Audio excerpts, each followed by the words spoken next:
Hi, Russ of AquariumX here. Today I'm going to move some zebra pillbugs to a much larger enclosure because, let's face it, you can never have too many zebra pillbugs. So here's the new bin.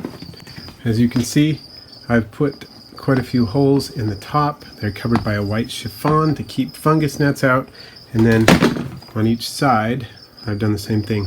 One ventilation hole on each side. And since zebra isopods prefer a good amount of ventilation, that should be perfect for them. Now I'll add some substrate. This is the organic compost mixed with the alder pellets that have been soaked until they disintegrate into sawdust, essentially. Got about probably something like 1.5 inches to 2 inches of this in there. And then I'll add some leaves. Just sanitized these in the oven earlier today. I'm going to mix some of those in. And then pour some on top as well. I have a decent amount. Oh, there's a little bit of substrate. I remember I sanitized some extra substrate too. And now I'm going to add some powdered eggshell. This is from my own chickens.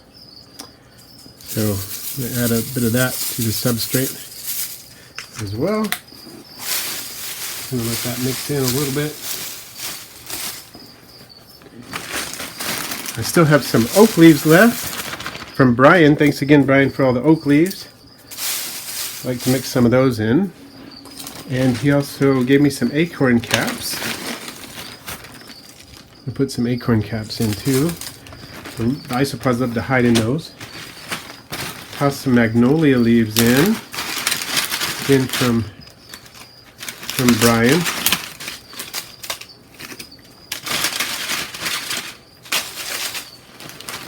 And for the final touch, I'm going to put a nice big piece of cork bark in. Now, I've noticed an interesting thing with cork bark. Of course, isopods love to hide under it, but an interesting thing is they don't love to hide in it immediately. If I put a fresh piece of cork bark in, it might take several weeks before they really take to it.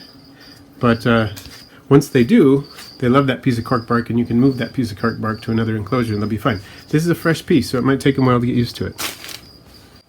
Now, zebra isopods like some fairly dry areas, but they do need a damp zone as well, so create one of those here for them.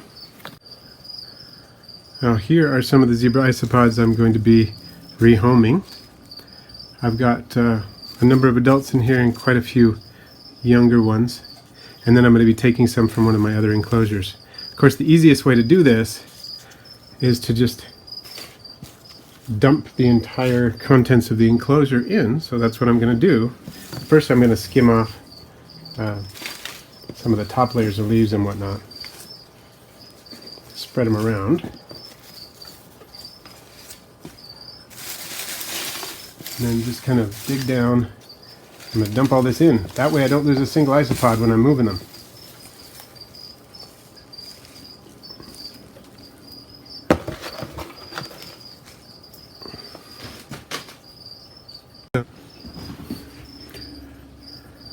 I'm also going to take some from this enclosure. So they're doing pretty well in here.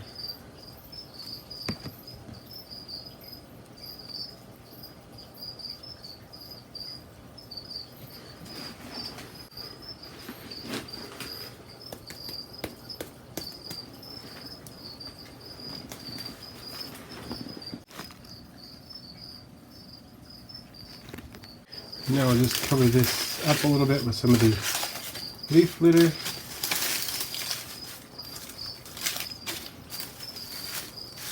So if you'd like to learn more about isopods in general, you can check out my website, aquariumx.com. You can check out some of my other videos that I have on isopod care, and there are also links in the description to isopod supplies of various sorts if you want to set up an isopod enclosure of your own. And my new zebra pillbug enclosure is good to go. I can't wait until this enclosure is just swarming with zebra pillbugs. Thanks for watching today. I post videos every Wednesday and Friday, all on aquarium and vivarium pets.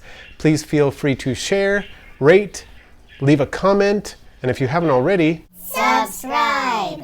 And then click the bell icon so you don't miss my next video. Blooper reel.